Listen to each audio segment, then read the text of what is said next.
आज हम स्टार्ट करते हैं आपका ये वाला टॉपिक। विशिष्ट बालक सबसे पहले तो हम किसे कहेंगे? तो पहले तो एक बहुत गलत धारणा होती है हमारी कि विशिष्ट बालक हम सिर्फ कोई एमआर बच्चे हैं, जैसे कि कुछ मानसिक रूप से कोई परेशानी है हम उसको कहेंगे, या कोई हैंडीकैप है हम उसको कहेंगे, या विशिष्ट कभी कभी हम उस नाम से ले लेते हैं कि गिफ्टेड वाले को हम विशिष्ट कहते हैं। लेकिन विशिष्ट की जो डेफिनेशन है उसमें सभी लोग इंक्लूड हो जाते हैं। जैसे कि अगर हम एक्सेप्शनल चाइल्ड की बात करें तो किर्क की एक डेफिनेशन आती है कि हर वो बच्चा जो है आप किस में लेंगे, विशिष्ट बालक में लेंगे, जो औसत से अलग तरीके की कैरेक्टरिस्टिक शो करेगा। अब वो औसत से कम भी हो सकती है, औसत से अधिक भी हो सकती है। वही नॉर्मल डिस्ट्रीब्यूशन जिसके बारे में हमने इंडिविजुअल डिफरेंसेस के टाइम पे भी बात की थी। जब हम आईक्यू के डिस्ट्रीब्यूशन की बात कर रहे थे तब भी हमने नॉर्मल डिस्ट्रीब्यूशन की बात की थी कि नॉर्मली कोई भी कैरेक्टरिस्टिक, कोई भी विशेषता किसी पॉपुलेशन में जब भी शो होती है तो ज्यादातर लोग कैसी कैरेक्टरिस्टिक शो करते हैं, उसका औसत एवरेज कैरेक्टरिस्टिक शो करेंगे। एवरेज से कम बहुत कम लोग हो जाएंगे, एवरेज से ज्यादा भी बहुत कम लोग हो जाते हैं। ठीक है, मेजर पॉपुलेशन जो लाई करती है वो किसमें करती है, वो आपकी बीच में। तो जो भी बच्चे, अगर हम इस तरह का बेल शेप कर्व बनाते हैं तो औसत से, अगर ये औसत है तो औसत से कम जो होते हैं वो भी विशिष्ट में आते हैं, और औसत से अधिक होते हैं वो भी आपके विशिष्ट के अंतर्गत ही आते हैं। तो किर्क का कहना क्या है कि exceptional child is one who deviates from normal और average child in mental, physical, social characteristics to such an extent that he requires a modification of school practices। तो अपनी एक औसत विशेषता से वो डेविएट करेगा मतलब अलग होगा, कम या ज्यादा शो कर सकता है। तो वो चाहे मेंटल लेवल की हो, मानसिक स्तर पे हो, शारीरिक स्तर पे हो, सामाजिक स्तर पे हो, किसी भी स्तर की अगर हम बात करें तो अगर कोई बच्चा जो है औसत से अलग तरीके का कुछ हट के कोई कैरेक्टरिस्टिक शो कर रहा है तो वो क्या होगा आपका, उसको मतलब इतना हटके होना चाहिए कि हमें स्कूल प्रैक्टिसेस में, उसको एजुकेशन में बेनिफिट देने के लिए कुछ ना कुछ हमें विद्यालय की जो हमारी तरीके हैं, जो उसको पढ़ाने की टेक्निक है, उसमें कुछ ना कुछ चेंज लाने की जरूरत है, स्पेशल कुछ करने की जरूरत है, तभी वो बच्चा बेनिफिट हो पाएगा। नॉर्मल स्कूल प्रैक्टिसेस से वो बेनिफिट नहीं हो पाएगा। ठीक है, तो ऐसे बच्चे को हम क्या कहते हैं, एक्सेप्शनल चाइल्ड कहते हैं। ठीक है, हिंदी में भी लिखी हुई है के अनुसार विशिष्ट बालक वह है जो सामान्य अथवा औसत बालक से मानसिक, शारीरिक तथा सामाजिक विशेषताओं में इतना अधिक भिन्न है कि विद्यालय व्यवस्थाओं में संशोधन की अथवा विशेष सेवाओं की आवश्यकता उसको होती है। ठीक है, ताकि वो अपनी क्षमताओं का अधिक से अधिक उपयोग कर सके, अधिक से अधिक उसका विकास कर सके। फिर जैसा कि हमने बात की नॉर्मल डिस्ट्रीब्यूशन कर्व की, कोई भी ह्यूमन ट्रेट जो है पॉपुलेशन में क्या से डिस्ट्रीब्यूटेड होता है, ज्यादातर लोग हमें औसत में दिखाई देंगे। ठीक है, औसत से कम में आपकी पॉपुलेशन कम होती जाती है, औसत से अधिक में भी आपकी पॉपुलेशन कम होती जाती है, और ये दोनों ही आपके विशिष्ट में आते हैं। जैसे कि यहाँ पे लिखा भी हुआ है, ये स्टार लगा के आप देख सकते हैं कि पिछड़े बालक, मानसिक रूप से विक्षिप्त बालक, विकलांग बालक, अपराधी प्रवृत्ति वाले बालक, रचनात्मक यानी क्रिएटिव बच्चा, प्रतिभाशाली यानी गिफ्टेड बच्चे, सब के सब आपके एक्सेप्शनल चाइल्ड में आ जाएंगे। तो इनमें से कुछ को आज हम डिस्कस करेंगे, बैकवर्ड चिल्ड्रन की बात करेंगे। सबसे पहले आज हम जो बात करने वाले हैं वो पिछड़े बालक की बात करेंगे। ठीक है, पिछड़े बालक का कहने का अर्थ होता है ये बच्चे किसी भी तरह की इनको दिक्कत नहीं है, मानसिक रूप से या शारीरिक रूप से इन्हें कोई समस्या नहीं होती, लेकिन ये स्टडीज में कहीं ना कहीं पीछे रह जाते हैं।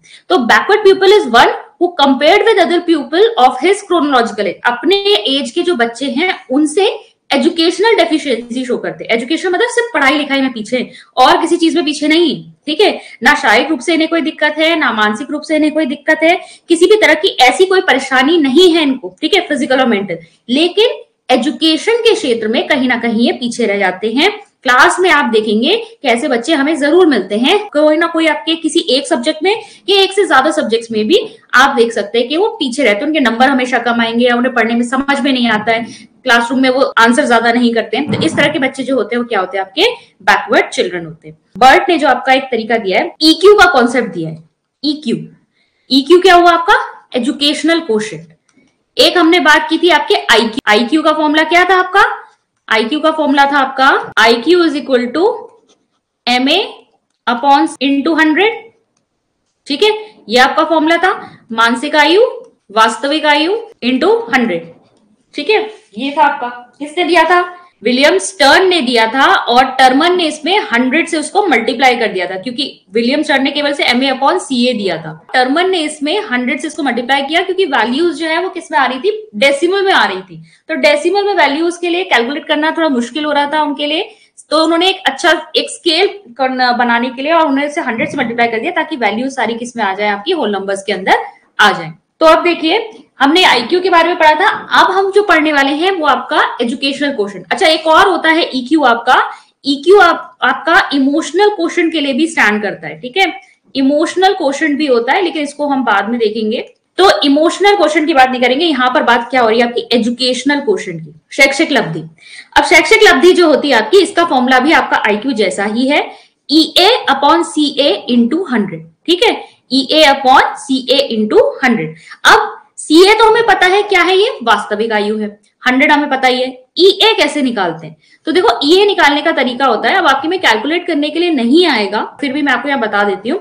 जैसे कि क्या होता है ना, हमारे पास अलग अलग सब्जेक्ट गिवन होते हैं। जैसे मान लो एक बच्चे के मैथ्स में जो है मार्क्स आए हैं 8 और उसके SST में मार्क्स आए हैं 6, तो अगर हमें इसका EA निकालना है, एजुकेशनल एज निकालनी है, तो हम कैसे निकालेंगे, इन दोनों का एवरेज। 2 सब्जेक्ट ले रहे हैं तो 2 का एवरेज निकाल लो, आप 5 सब्जेक्ट लोगे तो 5 का एवरेज निकालोगे। तो मैं यहाँ 2 ही सब्जेक्ट ले रही हूँ, तो इसका एवरेज क्या आ जाएगा, एवरेज होगा 8 + 6/2, तो कितना आ जाएगा, ये आ जाएगा आपका 14, 7।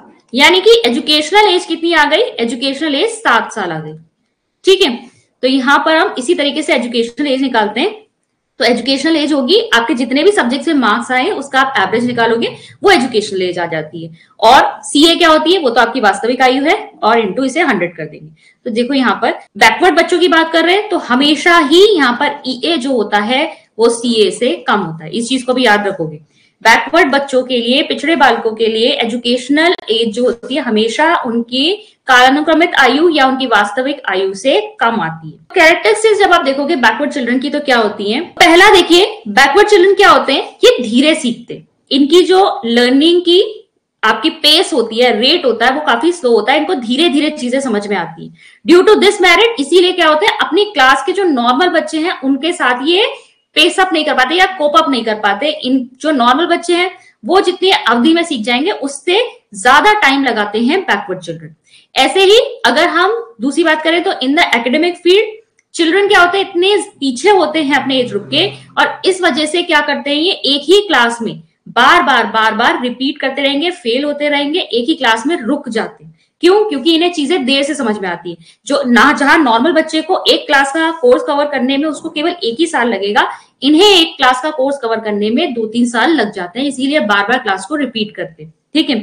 फिर इसके अलावा है कि कोई कोरिलेशन नहीं है बैकवर्डनेस और इंटेलिजेंस क्वेश्चन में। बहुत इंपॉर्टेंट पॉइंट है कि अगर कोई बच्चा बैकवर्ड है तो आप ये नहीं कह सकते कि उसका IQ कम है, ठीक है। इसीलिए मैं कह रही हूं, इसीलिए EQ एक डिफरेंट कॉन्सेप्ट है, IQ एक डिफरेंट कॉन्सेप्ट है।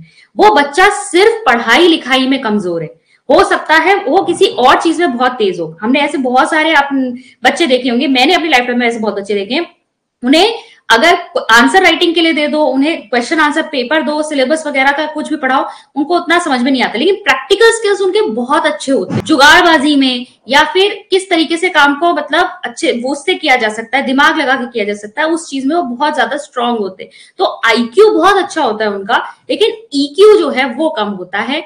अपने लेवल की या अपने क्लास की जो शैक्षिक चीजें हैं वो नहीं कर पाते हैं, एक सब्जेक्ट में या एक से अधिक सब्जेक्ट में वो पीछे रह जाएंगे, लेकिन हम बिल्कुल भी ये नहीं कह सकते कि वो बच्चे का IQ कम है।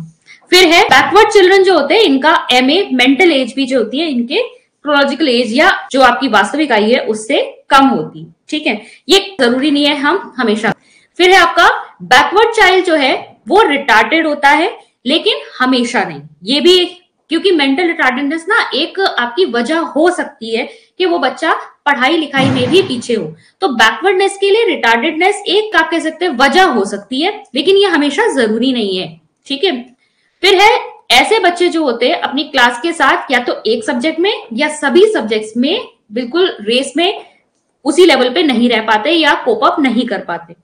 और इसके अलावा ये बच्चे जो होते हैं अपनी क्लास का और अपनी क्लास से बिलो क्लास, अगर कोई बच्चा क्लास 6th में पढ़ रहा है तो ये कम से कम क्लास 5th या क्लास 4th के क्वेश्चन तो सॉल्व कर सकेगा, लेकिन ये वाले बच्चे बैकवर्ड चिल्ड्रन ये नहीं कर पाते, यानी अपनी क्लास से नीचे वाली क्लासेस के भी क्वेश्चंस को ये सॉल्व नहीं कर पाते। ये कैरेक्टरिस्टिक किसकी है? बैकवर्ड चिल्ड्रन की। अगर हम इनके आइडेंटिफिकेशन की बात करें तो यहाँ पर बहुत डिटेल में नहीं जाना, बस आपको पता होना चाहिए कौन कौन से टेस्ट से हम पहचान सकते हैं कि बैकवर्ड चिल्ड्रन है, कि हमारी क्लास में कोई स्टूडेंट है जो एक पिछड़ा बालक है। तो इसमें आप अवलोकन विधि, जो कि टीचर्स ज्यादातर यूज करती हैं, टीचर्स जो है पढ़ाते वक्त जब सारे बच्चों को ऑब्जर्व करती हैं तो उन्हें पता होता है कि कौन बच्चा गिफ्टेड है, कौन बच्चा एवरेज है, कौन बच्चा पिछड़ा बालक है। इंटेलिजेंस टेस्ट लिए जा सकते हैं, अचीवमेंट टेस्ट उपलब्धि परीक्षण लिए जा सकते हैं, पर्सनालिटी इन्वेंटरीज भरवाई जा सकती है और केस स्टडी। इन सब के द्वारा हम पता कर सकते हैं कि बच्चा जो है वो बैकवर्ड चाइल्ड है या नहीं। अच्छा, केस स्टडी जो होती है, केस स्टडी हमेशा किसके लिए होगी?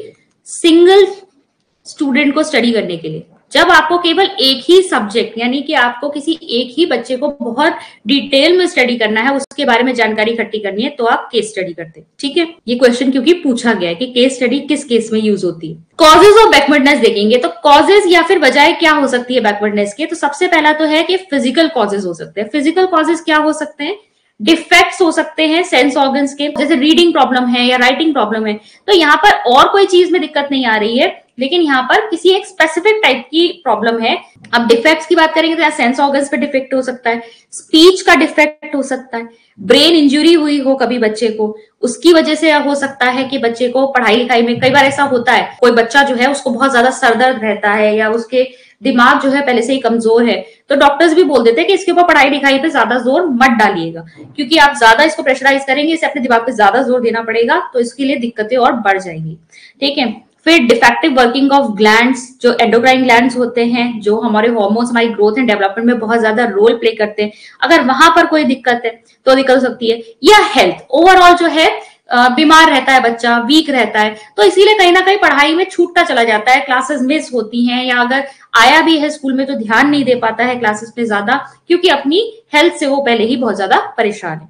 फिर है मेंटल कॉजेज, क्या हो सकते हैं? लो इंटेलिजेंस एंड एप्टीट्यूड। ठीक है, हो सकता है बच्चे का इंटेलिजेंस लेवल ही कम हो, बच्चे के अंदर जो जनरल एक एप्टीट्यूड चाहिए होता है चीजों को सीखने के लिए, वो ही कम हो। एनवायरमेंटल कॉजेज हो सकते हैं, जैसे कि फैमिली एनवायरमेंट, यानी परिवार का जो वातावरण है वो सही नहीं है, परिवार की आर्थिक हालत सही नहीं है, फैमिली में बहुत झगड़े होते रहते हैं, डिस्प्यूट्स होते रहते हैं, जिसकी वजह से जो है बच्चा हमेशा डिस्टर्ब रहता है और इसीलिए पढ़ाई लिखाई पे ज्यादा ध्यान नहीं देता है। इलिटरेसी हो सकती है पेरेंट्स की, जब क्या होता है पेरेंट्स भी इलिटरेट होते हैं तो वो भी अपने बच्चों की पढ़ाई लिखाई पे ज्यादा ध्यान नहीं देते हैं, क्योंकि वो कोई पूछने वाला है ही नहीं घर पे, ठीक है, बच्चों से कि भाई तुमने आज क्या सीखा क्या नहीं सीखा, या उसकी पढ़ाई को इतना सीरियसली लिया जाए, ऐसे कोई सोच रखने वाला घर पर है ही नहीं, तो ऐसे में बच्चा भी जो है अपनी पढ़ाई के प्रति क्या हो जाता है? लापरवाह हो जाता है।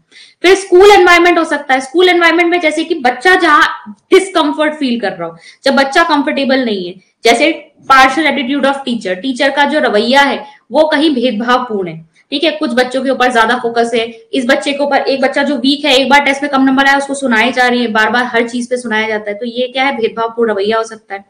डिफेक्टिव स्कूल करिकुलम हो सकता है, बच्चे को कोई पर्टिकुलर सब्जेक्ट चाहिए लेकिन वो सब्जेक्ट जो है उस स्कूल में नहीं है, जब 11th-12th में जो है सिलेक्ट करते हैं बच्चे तो उन्हें अपने मन का सब्जेक्ट नहीं मिलता, अब बेमन से जो है वो दूसरे टाइप का सब्जेक्ट पढ़ रहे हैं, तो स्कूल उस पर इंटरेस्ट नहीं आएगा, ऑब्वियसली वो शिक्षा में पीछे रह ही जाएंगे।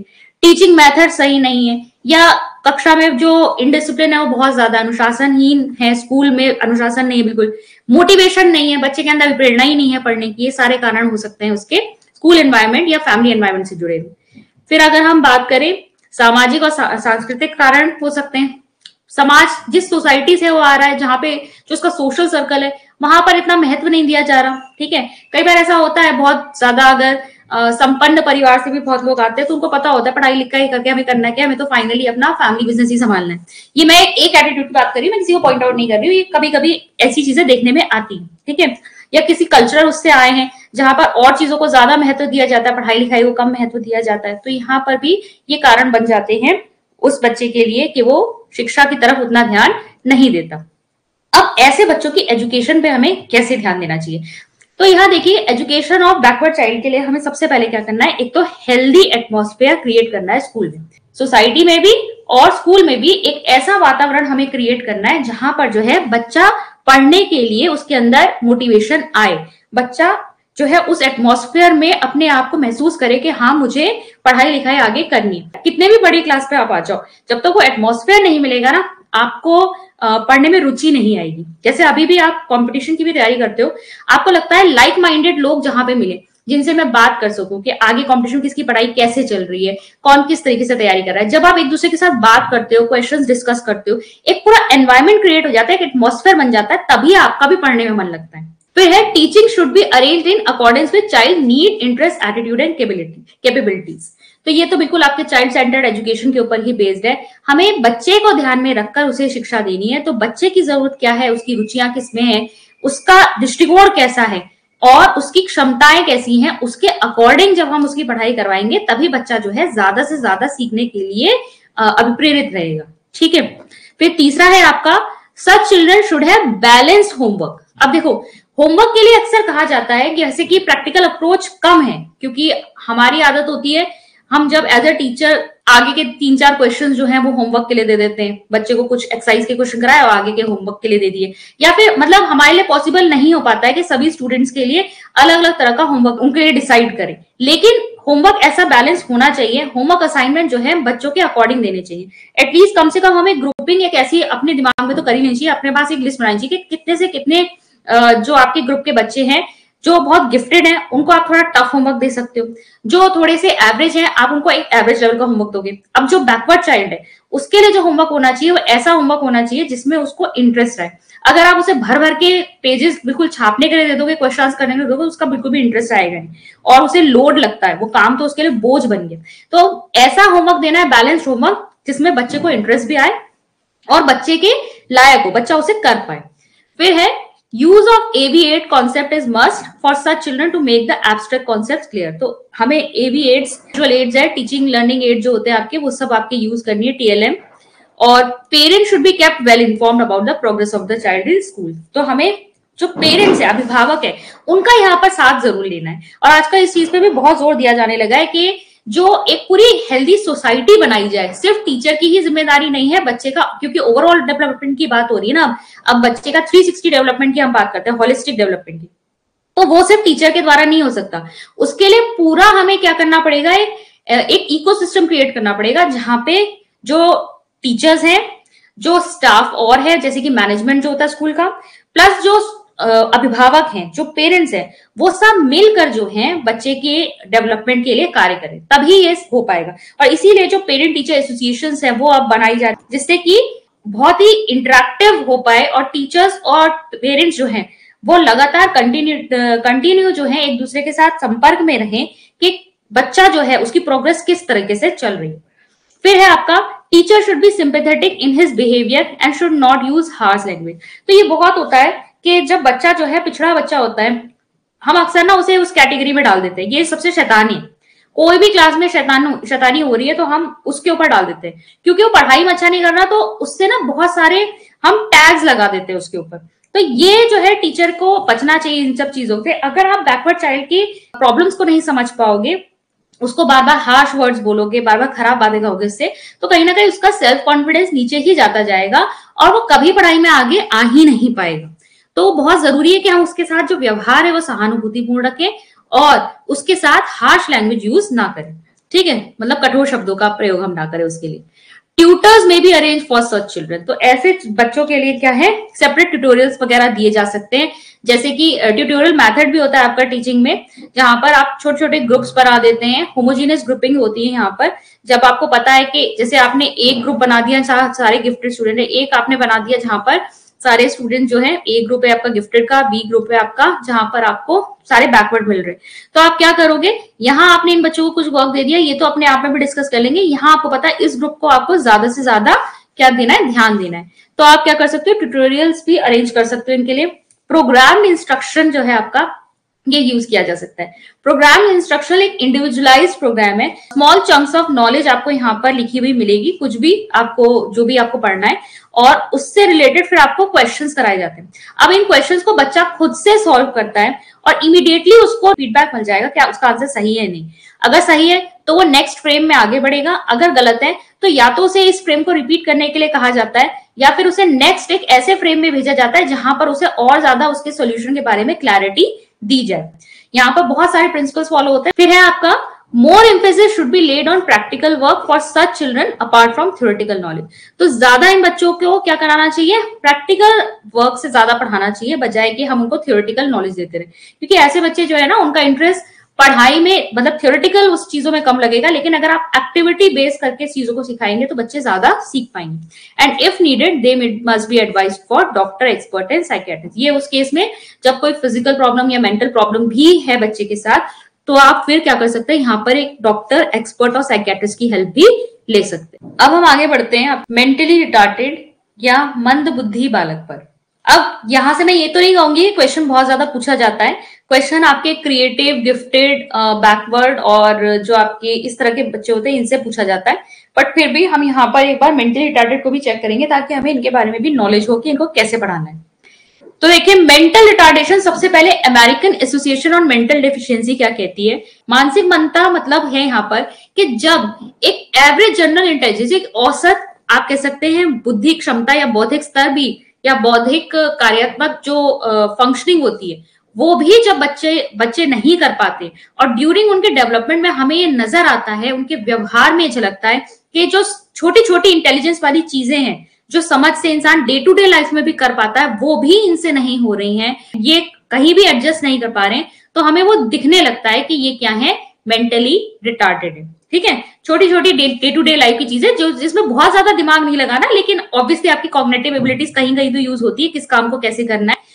तो डे टू डे लाइफ की भी जो छोटी छोटी एक्टिविटीज है वो भी ये ढंग से नहीं कर पाते, तो समझ में आ जाता है कि इनकी जो बौद्धिक क्षमता है वो ठीक से विकसित नहीं हो रही है, और इसीलिए इनका ये माल अडेप्टिव बिहेवियर हमको नजर आ रहा है। अब आपके जो ये एमआर चिल्ड्रन होते हैं, ये 3 टाइप के होते हैं। ठीक है, ये ध्यान में रखेंगे, 3 टाइप के होते हैं। पहले होते हैं एजुकेबल, जिन्हें हम कहते हैं शिक्षण करने योग्य। ठीक है, शिक्षित करने योग्य, शिक्षित नहीं होगा, शिक्षित करने योग्य, करने योग्य। ठीक है, एजुकेबल एमआर चिल्ड्रन, इनका आईक्यू कितने से कितने के बीच में होता है, 50 to 90, मतलब इन्हें थोड़ी बहुत शिक्षा दी जा सकती है। दूसरे होते हैं आपके ट्रेनेबल, यानी प्रशिक्षित करने योग्य। प्रशिक्षित करने योग्य में आपका आईक्यू लेवल जो आता है इन स्टूडेंट्स का, वो आ जाता है 25 to 50। आप इन्हें पढ़ा लिखा नहीं सकते कुछ भी, लेकिन आप कुछ ना कुछ काम की इन्हें ट्रेनिंग दे सकते हैं। ठीक है, कोई ना कोई हाथ से फंक्शन करने की आप इन्हें ट्रेनिंग दे सकते हैं। और तीसरे होते हैं टोटली डिपेंडेंट, जिनका आईक्यू लेवल 0 से 25 के बीच में होता है। ये पूरी तरीके से दूसरों पर निर्भर होते हैं, इन्हें ना आप शिक्षित कर सकते हैं, ना ही आप इन्हें किसी तरीके का प्रशिक्षण दे सकते हैं। ठीक है, तो 3 टाइप के होते हैं, पहले तो आपको ये टाइप याद होने चाहिए। एक और यहाँ पे डेफिनेशन जेडी पेज की भी लिखी हुई है। मानसिक न्यूनता या मंदता व्यक्ति के जन्म के समय या बचपन के प्रारंभ के वर्षों में पाई जाने वाली सामान्य सी कम मानसिक विकास की एक ऐसी अवस्था है जो उसमें बुद्धि संबंधी कमी या सामाजिक अक्षमता के लिए उत्तरदायी होती है। ठीक है, या फिर ब्रिटिश मेंटल डेफिशिएंसी एक्ट के अनुसार जो है आपकी डेफिनेशन है कि मानसिक मंदन 18 वर्ष से पहले आंतरिक कारणों की वजह से अथवा बीमारी या चोट के कारण पैदा हुई ऐसी स्थिति है जिसमें व्यक्ति के मस्तिष्क का विकास रुक जाता है या उसमें पूर्णता नहीं आ पाती है। तो बेसिकली हमने जो बात करी कि यहाँ पर बौद्धिक विकास जो है बच्चे का हमें दिखाई दे जाता है कि वो बिल्कुल भी नहीं हो रहा है, बिल्कुल भी वो विकसित नहीं है, और इसी वजह से वो अपने साधारण से साधारण काम भी नहीं कर पा रहा है, सोच समझ के जो हो सकते हैं, और एडजस्ट भी नहीं कर पाता दूसरों के साथ। तो अब अगर हम कैरेक्टरिस्टिक्स देखें तो यहाँ हम केवल देखिए 2 की ही बात करेंगे, क्योंकि हमें पूरी तरीके से निर्भर वालों को तो हम किसी भी तरीके से ना सिखा सकते हैं, ना ही उन्हें कोई ट्रेनिंग दे सकते हैं। हम सिर्फ यहाँ पे बात करेंगे आपके शिक्षित करने योग्य या प्रशिक्षित करने योग्य जो आपके स्टूडेंट्स हैं उनको कैसे हम पढ़ा लिखा सकते हैं। कैरेक्टरिस्टिक्स की बात करेंगे तो जो आपके एजुकेबल और ट्रेनेबल एमआर चिल्ड्रन होते हैं, सबसे पहले दिन में क्या दिखाई देता है, डिले इन ग्रोथ। ठीक है, इनकी वृद्धि में भी जो है धीरे धीरे होती है। मतलब आपने देखा होगा ऐसे, अगर आपने आसपास कभी किसी को देखा हो, दुर्भाग्यवश अगर किसी के साथ ऐसा हुआ है तो यहाँ पर बच्चे की एज बड़ी होती है लेकिन दिमाग से वो बिल्कुल ही छोटा होता है। जो नॉर्मल उसकी एज की जो चीजें उसे समझ में आनी चाहिए उसे बिल्कुल समझ में नहीं आती। ऐसे ही अगर हम लर्निंग की बात करें तो इन्हें किसी भी काम को सीखने में भी बहुत समय लग जाता है। मेंटल एबिलिटीज यानी जो मानसिक क्षमताएं होती हैं वो इनकी पूरी तरीके से विकसित नहीं होती हैं। इमोशनली अनस्टेबल होते हैं। ये ना कभी भी गुस्सा हो जाएंगे, कल किस बात से चिढ़ जाएंगे, कौन सी बात इनको बुरी लग जाएगी पता नहीं चलता है, और फिर ये कुछ भी कर सकते हैं। ठीक है, तो बहुत ध्यान रखना पड़ता है इनके साथ डील करते वक्त। भावनात्मक रूप से बहुत ज्यादा अस्थिर होते हैं ये बच्चे। लैक ऑफ कॉन्फिडेंस होता है, ऑब्वियसली जब इतनी सारी चीजें हैं तो इसी वजह से इनमें क्या होता है, लैक ऑफ कॉन्फिडेंस। किसी भी काम को पूरी तरीके से कॉन्फिडेंस के साथ नहीं कर पाएंगे। सेल्फ सेंटर्ड होते हैं, सिर्फ अपने बारे में सोचते हैं, इन्हें दूसरों से मतलब नहीं होता। डिले इन एडजस्टमेंट, ठीक है, एडजस्टमेंट यानी समायोजन में भी इनमें दिक्कत दिखाई देती है। अगर हम कॉजेज की बात करें तो कॉजेज में सबसे पहले तो आपका क्या आ सकता है, हेरिडिटी आ सकता है। ये हेरिडिटरी भी हो सकता है, ठीक है, जीन्स में कॉपिंग करते वक्त कुछ दिक्कत हुई हो जिसकी वजह से, जेनेटिक डिसऑर्डर की वजह से भी मानसिक मंदता होती है। और एनवायरमेंट में अगर हम बात करें तो वातावरण में क्या हो सकता है, प्रीनेटल स्टेज में यानी कि प्रसव पूर्व अवस्था, जब बच्चा माँ की गर्भ में होता है तब या तो प्रॉपर पोषण नहीं दिया गया, या माँ की जो हैबिट थी, आदत थी ड्रिंकिंग वगैरह की, शराब वगैरह पीने की थी, या माँ जो है वो डिप्रेशन में थी। इसके बाद बच्चे के जन्म के बाद हो सकता है कोई ऐसी बहुत लंबी बीमारी से बच्चा जूझ रहा हो, ठीक है, या पहले से ही, या जन्म के बाद हमने देखा हो कोई इसके अंदर बीमारी है, या कोई एक्सीडेंट हुआ हो जिससे उसके सर पर कोई चोट वोट लगी हो जिसकी वजह से उसका मानसिक विकास अब रुक गया है या वो ठीक से विकसित नहीं हो रहा है। आइडेंटिफिकेशन कैसे हो सकता है, ऑब्जर्वेशन, अवलोकन किया जा सकता है, ठीक है, इंटरव्यू किया जा सकता है, उनका आईक्यू टेस्ट लिया जा सकता है और अचीवमेंट टेस्ट लिया जा सकता है। फिर अगर हम बात करें इनकी शिक्षा की, ठीक है, तो एमआर चिल्ड्रन जो है आपके, हम सबसे पहले बात कर रहे हैं जो आपकी शिक्षा देने योग्य आपके जो एमआर चिल्ड्रन होते हैं जिनको हम शिक्षित कर सकते हैं, उनकी बात करेंगे पहले। तो सबसे पहले तो इनके लिए ना रेजिडेंशियल या सेपरेट स्कूल्स होने चाहिए। अच्छा, मैं एक चीज आपको बता दूं, आज की जो शिक्षा है वो इंक्लूसिव एजुकेशन है। वो किस पे बल देती है, इंक्लूसिव एजुकेशन पे बल देती है, यानी समावेशी शिक्षा। लेकिन ये समावेशी शिक्षा किसके लिए है, ये हम एमआर जनरल के लिए नहीं बोलते, ठीक है। हम कहते हैं हर बच्चे को जो है समावेशी शिक्षा के अंतर्गत लाना चाहिए, एटलीस्ट तब तक जब तक कि उसकी विशिष्टता है या उसका जो एक्सेप्शनल नेचर है वो इतना अधिक ना हो कि उसके लिए एक सेपरेट स्कूल ही यूज करना पड़े। तो यहाँ पर अगर हम एमआर बच्चों की बात करें तो इनको सेपरेट स्कूलों में रखा जा सकता है। जरूरी नहीं है कि एमआर बच्चों को भी नॉर्मल बच्चों के साथ पढ़ाया जाए। तो इनके लिए क्या है, जो आपके आवासीय स्कूल होते हैं, आवासीय विद्यालय होते हैं, जहां पर बच्चे वहीं रहते हैं, वहीं पर उनकी शिक्षा वगैरह होती है, उनका इंतजाम किया जा सकता है, वहां पर बच्चों को रखा जा सकता है। किसी एक कक्षा में 15 से 20 स्टूडेंट से ज्यादा नहीं होने चाहिए, ठीक है, क्योंकि नॉर्मल क्लास में भी जब बच्चे होते हैं तो हम तो उसमें भी कहते हैं कि बच्चों को 30 से अधिक नहीं होना चाहिए, 35 से अधिक नहीं होना चाहिए, जो हमारी आरटी कहती है। लेकिन अगर मेंटली रिटार्डेड बच्चे हैं तो वहां पर और भी अधिक जरूरी हो जाता है कि जो छात्र संख्या है वो कम हो, जिससे कि टीचर जो है इंडिविजुअली सभी बच्चों के ऊपर ध्यान दे सके। इनको ज्यादा आवश्यकता है ध्यान की या केयर की। डिफरेंट करिकुलम होना चाहिए। अब नॉर्मल चीजें नहीं पढ़ानी है जो हम स्कूल में पढ़ रहे हैं, अच्छी खासी जो इंग्लिश, हिंदी, मैथ्स जो सब्जेक्ट्स चल रहे हैं, इनका करिकुलम जो इनका पाठ्यक्रम होता है वो डिफरेंट होना चाहिए। वो कम से कम इनको कितना आना चाहिए, मिनिमम इनको चीजें आती जो आ जाए जो इनके काम आ सकते, हमें उस तरह की चीजें इनको पढ़ानी है। एग्जामिनेशन यहाँ नहीं होने चाहिए, यहाँ पर किसी तरह की परीक्षा का प्रावधान नहीं होना चाहिए।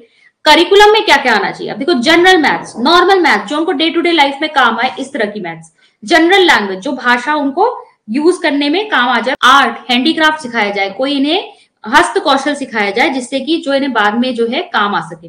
को करिकुलर एक्टिविटीज इनके लिए रखी जानी चाहिए। स्पेशली ट्रेन टीचर्स होने चाहिए इनके लिए, ठीक है, विशेष रूप से जो इनके लिए अपॉइंट किए जाते हैं, जो जिनकी ट्रेनिंग ही आपकी कह सकते हैं इन्हीं के लिए होती है, ठीक है। फिर है आपके प्रत्यक्ष विधियों का प्रयोग किया जाना चाहिए इन्हें सिखाने के लिए। तो डायरेक्ट मेथड्स, मतलब आप इन्हें टीचिंग एड्स वाला जो होते हैं ना, डायरेक्ट भी टीचिंग एड से रियल ऑब्जेक्ट्स के साथ आप इनको डील करवाइए, तब जाकर जो है आसानी से सीख पाएंगे। अगर आप बहुत ज्यादा अमूर्त विधियों का यूज करेंगे तो इनकी समझ में चीजें नहीं आएंगी। फिर है एबी एड्स जो है वो यूज करनी चाहिए, प्रैक्टिस करवानी चाहिए। इनको बार बार क्या करवाना पड़ता है, अभ्यास करवाना पड़ता है, तभी ये चीजें सीख पाते। इसके अलावा टीचर का जो रवैया है इनकी तरफ कैसा होना चाहिए, सहानुभूति वाला होना चाहिए, और जो इनके अभिभावक हैं उनकी भी सहायता जो है उन साथ में लेनी है, ठीक है, उनका कोऑपरेशन जरूर लेना है। ये सब चीजें आपकी हिंदी में भी लिखी हुई हैं। अब अगर हम ट्रेनेबल की बात करें, ये हमने किसकी बात करी, एजुकेबल की बात करी, अब हम ट्रेनेबल की बात करें जिन्हें सिर्फ प्रशिक्षित किया जा सकता है। ठीक है, प्रशिक्षित आपको किसी काम में किया जाएगा। ऐसे अब देखिए इनके लिए भी क्या है, सबसे पहले तो रेजिडेंशियल स्कूल या सेपरेट स्कूल्स होने चाहिए, जो आवासीय विद्यालय होते हैं उनका प्रबंध किया जाना चाहिए। एग्जामिनेशन से इनको भी फ्री रखना है।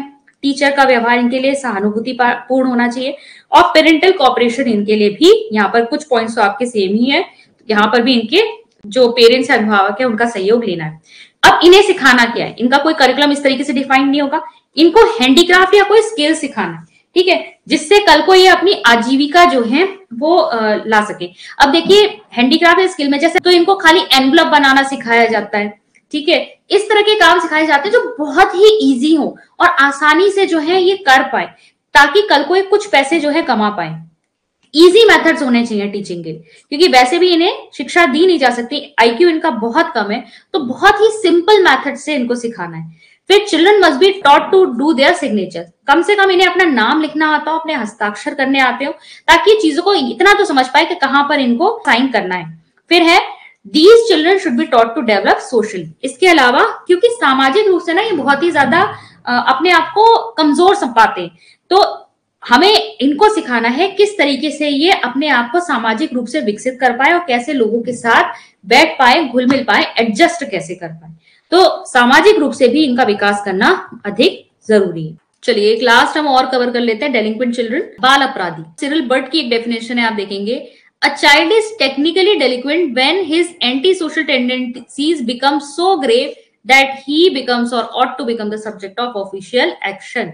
एक बच्चा जब जो उसकी एंटी सोशल मतलब समाज के विरुद्ध अगर उसकी कुछ कार्य हैं, वैसे तो बच्चे कई बार शैतानियां करते ही हैं, लेकिन अगर कुछ इस तरह की प्रवृत्ति उसके अंदर आ गई है कि बिल्कुल ही जुर्म की तरफ बढ़ रहा है और उसके जो एक्शंस है उसके ऊपर अब कानूनी रूप से कोई कार्रवाई करने की आवश्यकता है, तो वो क्या हो जाएगा, वो कहलाएगा आपका बाल अपराधी।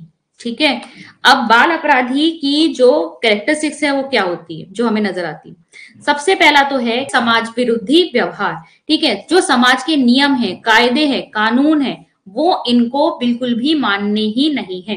ठीक है, तो ये समाज के विरोधी होते हैं, बिल्कुल उनके नियमों को, कानून को फॉलो नहीं करना चाहते। दूसरा है कानून तोड़ता है और स्कूल में अनुशासनहीनता पैदा करता है। तो हमें बहुत छोटे लेवल से ही ना थोड़ी थोड़ी चीजें दिखनी शुरू हो जाती हैं, तो इसीलिए टीचर्स को बहुत ध्यान रखने की जरूरत है बच्चों के व्यवहार के ऊपर। तो यहाँ पर छोटे छोटे जो आपके डिसिप्लिन वाले जो रूल्स हैं वो भी बच्चा जो क्या है फॉलो नहीं करता, क्लास में ज्यादा अनुशासनहीनता। अब हम छोटी मोटी बातों की बात नहीं कर रहे, मतलब मान लो लड़ाई झगड़ा हो रहा है, लड़ाई झगड़ा में भी इतना कर दिया है, सर फोड़ दिया है, खून निकाल दिया है, खूब भी बहुत ज्यादा कर दिया, तो ये बहुत ज्यादा, और अक्सर अगर हमें ये चीजें देखने में आ रही है तो उस बच्चे के ऊपर ध्यान देने की आवश्यकता है। ठीक है, फिर है समाज में समस्याएं पैदा करता है, मतलब जो स्टैंडर्ड्स सोसाइटी में फॉलो किए जाते हैं उसको ये बिल्कुल भी फॉलो नहीं करना चाहता, और समाज के लिए क्या करता है, प्रॉब्लम्स क्रिएट करता है।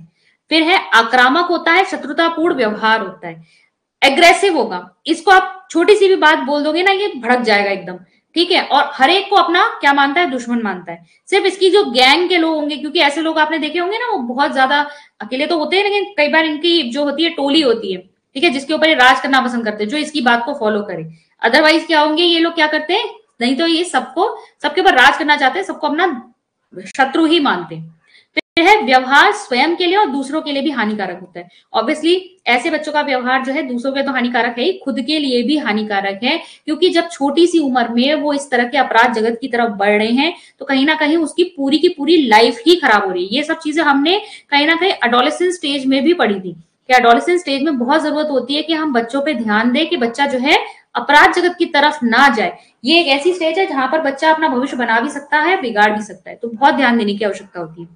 फिर अहंकार तत्कालिक आनंद पर आधारित होता है, ईगो बहुत हाई होता है, और ईगो क्या है, इमीडिएट प्लेजर चाहिए इन्हें, जो चीज चाहिए। जैसे इस उम्र के बच्चे सिगरेट पीना, तंबाकू खाना, और क्या कहते हैं आजकल तो बहुत सी पता नहीं क्या क्या चीजें चल गई, ड्रग्स, ये वो, तो ये सारी चीजें जो है ना उनको इमीडिएट रिलीफ, इमीडिएट प्लेजर देती है।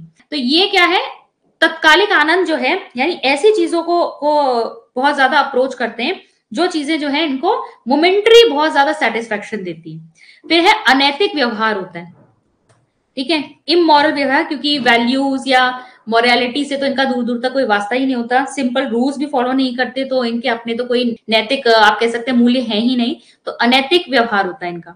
फिर चिंता का स्तर मतलब एक अंदर से एक उत्तेजना इनके अंदर होती है, और वो उत्तेजना बहुत अधिक होती है, ठीक है, बेचैनी सी रहती है इनको हर चीज के ऊपर अपनी अथॉरिटी जमाने की, ये उत्तेजना इनके अंदर होती है। बच्चे द्वारा अर्जित व्यवहार है, ना कि जन्मजात। ये बहुत इंपॉर्टेंट पॉइंट है कि जो बाल अपराधी की जो हम बात कर रहे हैं ना, ये व्यवहार कैसा है, अर्जित व्यवहार है।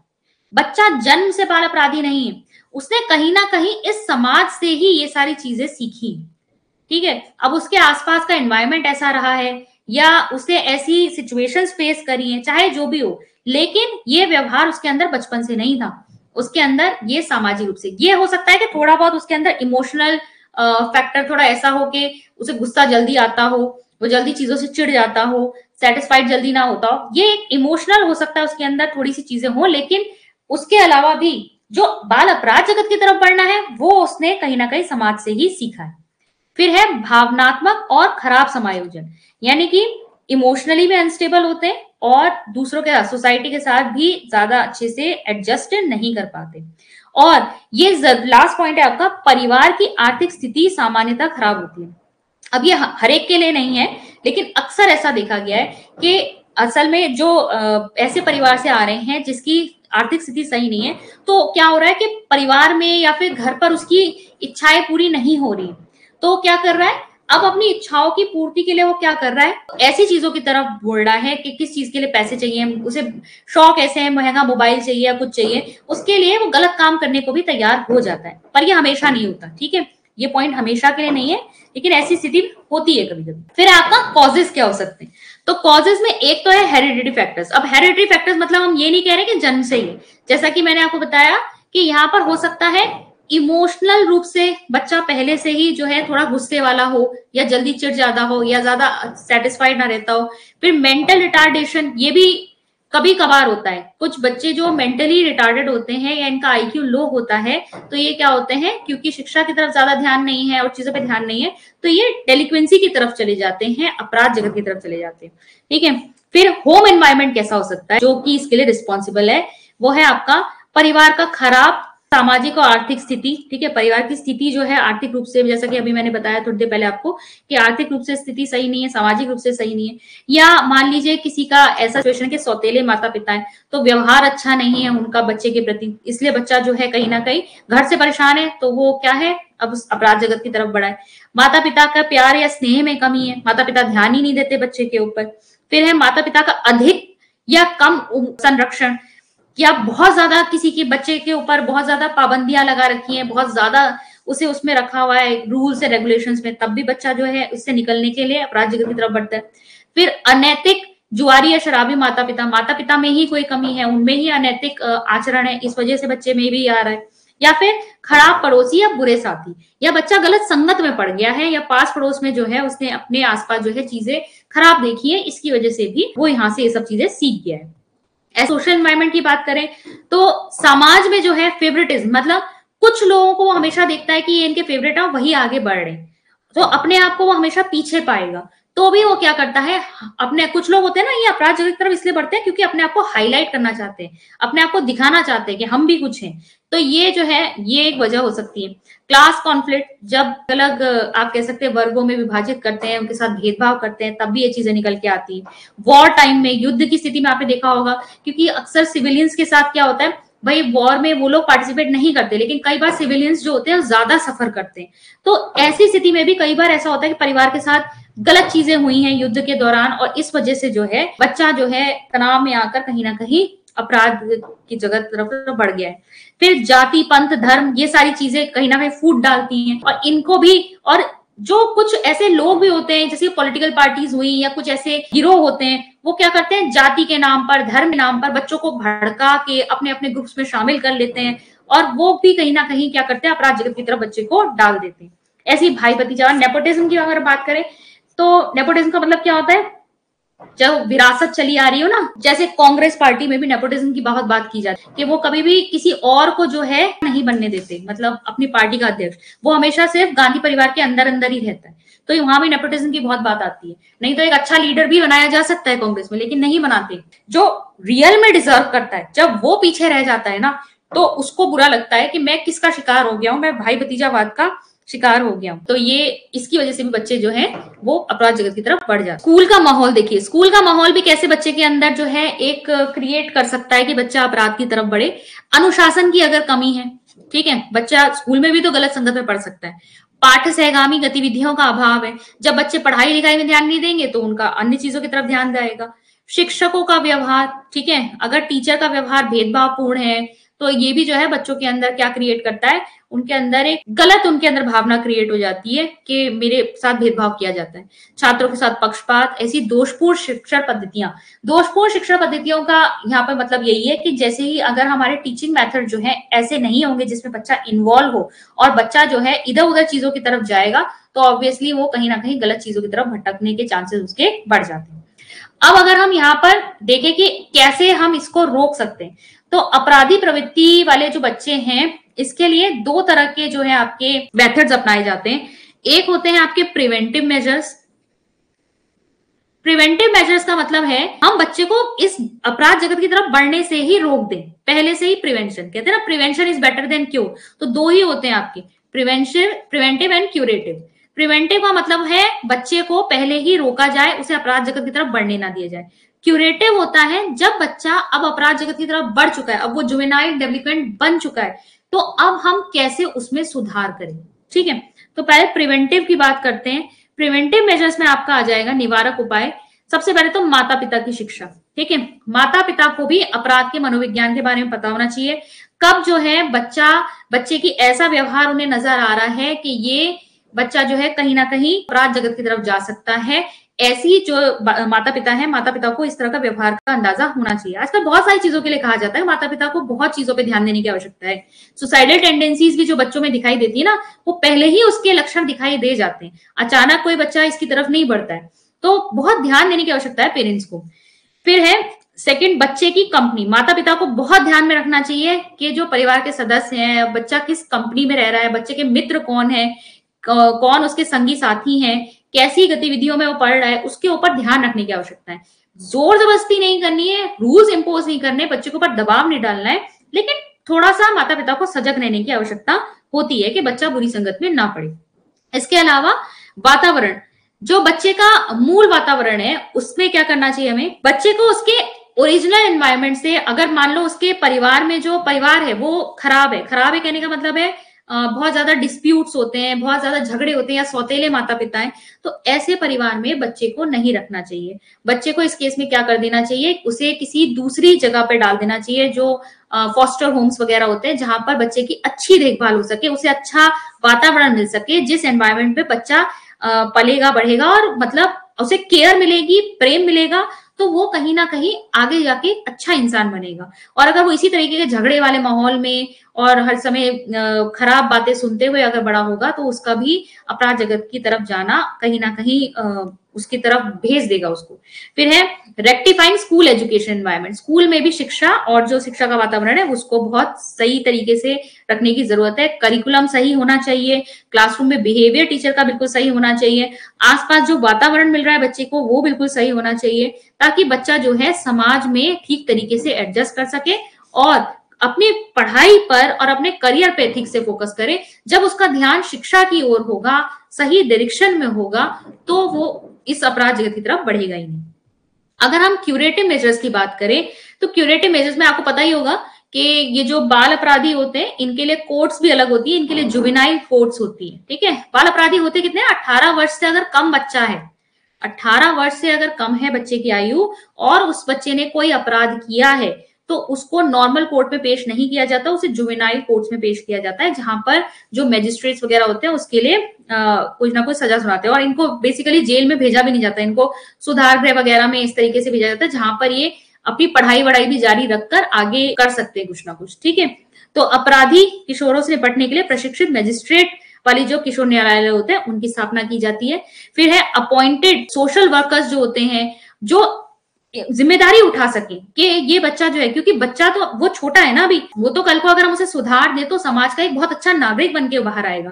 तो ये जिम्मेदारी सबकी हो जाती है। सोशल वर्कर स्पेशली जो समाज के लिए काम करते हैं, उनकी ये जिम्मेदारी होती है कि वो इसकी जिम्मेदारी उठाएं कि कैसे ये बच्चा जो है सुधर कर एक समाज का एक उपयोगी नागरिक बन के काम आए। फिर है ऐसे ही हम क्लिनिकल साइकोलॉजिस्ट होते हैं, साइकेट्रिस्ट होते हैं, उनका हेल्प ले सकते हैं ताकि वो बच्चे के मनोविज्ञान को समझे, किस वजह से उसने जो है इस तरह का कदम उठाया, कि क्यों वो अपराध जगत की तरफ आया, और उसमें सुधार लाया जा सके। फिर है स्पेशल स्कूल्स, इनके लिए स्पेशल एजुकेशन और इस तरह की प्रोवाइड की जानी चाहिए शिक्षा, जहां पर ये हम इनको सुधार सके, इनको सही दिशा दे सके। और रिहैबिलिटेशन होता है इनका पुनर्वास संभव किया जाए। अगर बहुत सारे ऐसे होते हैं जुवेनाइल कोर्ट के बाद जो निकलते हैं सुधार गृह वगैरह से, इन बच्चों को खूब अच्छी पढ़ाई वढ़ाई कराकर फिर इनको क्या दिया जाता है, अगर ये कोई काम में निपुण है तो उस काम से रिलेटेड इनको मशीन्स वगैरह भी प्रोवाइड करवा के इनको फिर से रिहैबिलिट किया जाता है, जिससे कि ये समाज में फिर से जो है सर उठाकर चल सके। Provision of keeping the children in the custody of responsible persons of social agencies, तो इसका भी प्रावधान होना चाहिए कि ये जो बच्चे हैं इनको किसी ऐसे व्यक्तियों की, ऐसे जिम्मेदार व्यक्तियों की या सोशल एजेंसीज की संरक्षण में रखा जाए जो इनका ठीक से ध्यान रख सके।